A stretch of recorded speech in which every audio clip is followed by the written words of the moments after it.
पुणे और पिंपरी चिंचवड पुलिस ने रंगदारी और डकैती करने वाले गिरोह को पकड़ लिया है। साथ ही पुलिस ने 2,02,000 रुपए मूल्य के 4 देसी पिस्तौल, 4 कारतूस, 4 खाली कारतूस, 10,75,000 रुपए मूल्य के सोने चांदी के आभूषण, 4,85,000 रुपए मूल्य की 8 मोटरसाइकिलें, ऐसा लगभग 17,62,000 रुपए का सामान जब्त किया है। पिंपरी चिंचवड शहर पुलिस की डकैती विरोधी पुलिस टीम को गोपनीय जानकारी मिली कि सुशील उर्फ बारकिया भरत गोरे नाम का रिकॉर्ड पर का अपराधी अपने साथी के साथ कुर्ली गांव में एक घर में छिपा हुआ है। उस जानकारी के आधार पर पुलिस ने जाल बिछाया और सुशील उर्फ बारकिया गोरे, अक्षय प्रभाकर कंड से और उसके 2 नाबालिग अपराधी साथियों को गिरफ्तार कर लिया। पिंपरी पुलिस ने बताया कि चारों आरोपियों पर पुणे और पिंपरी चिंचवड शहर में जबरन चोरी, सेंधमारी और लड़ाई झगड़े जैसे गंभीर अपराधों का मामला दर्ज किया गया है। सोशल मीडियावरती शहरामध्ये काही युवक मोटरसायकलवरती हातामध्ये वेपन दाखवत असल्याचा व्हिडिओ आला होता।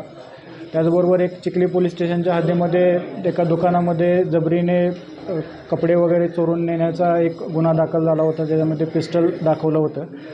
अशा प्रकारच्या गुन्ह्याचा तपास गुन्हे शाखेच्या वतीनं समांतर रीतीने सुरू होता। त्याच्यामध्ये आमच्या दरोडा विरोधी पथकानं 2 आरोपी मेजर जे आहेत त्यामधले निष्पन्न केले होते। एक तर सुशील गोरे नावाचा आरोपी आहे आणि दुसरा त्याचा साथीदार कंसे नावाचा आरोपी आहे।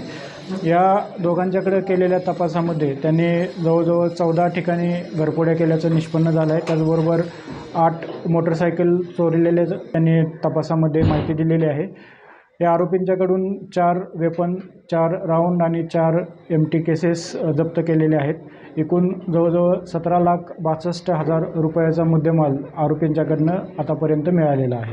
याच्यामध्ये 2 प्रकारच्या चोऱ्या त्याच्याकडे सध्या दिसून येतात। एक तर घरफोडीच्या चोऱ्या आहेत आणि दुसऱ्या मोटरसायकलच्या चोऱ्या आहेत आणि एक मगाशी मी जसं सांगितलं त्याप्रमाणे चिखली पोलीस स्टेशनच्या हद्दीमध्ये दुकानदाराला शस्त्राचा धाक दाखवून कपडे चोरीचा, म्हणजे हे सर्व पैसे म्हणजे चैनी करण्यासाठी वगैरे अशा उद्देशानंच ते हे सर्व प्रॉपर्टी ऑफेन्सेस करत आहेत हे असं दिसून आलेलं आहे। याच्यामधला जो मेन आरोपी आहे सुशील उर्फ बारक्या गोरे हा जुवेनाईल असल्यापासून सक्रिय आहे आणि त्याच्यावरती पूर्वीसुद्धा अनेक गंभीर स्वरूपाचे गुन्हे दाखल आहेत आणि एकंदरीतच त्यांची पार्श्वभूमी ही थोडी गुन्हेगारीकडे झुकल्याची दिसून येते।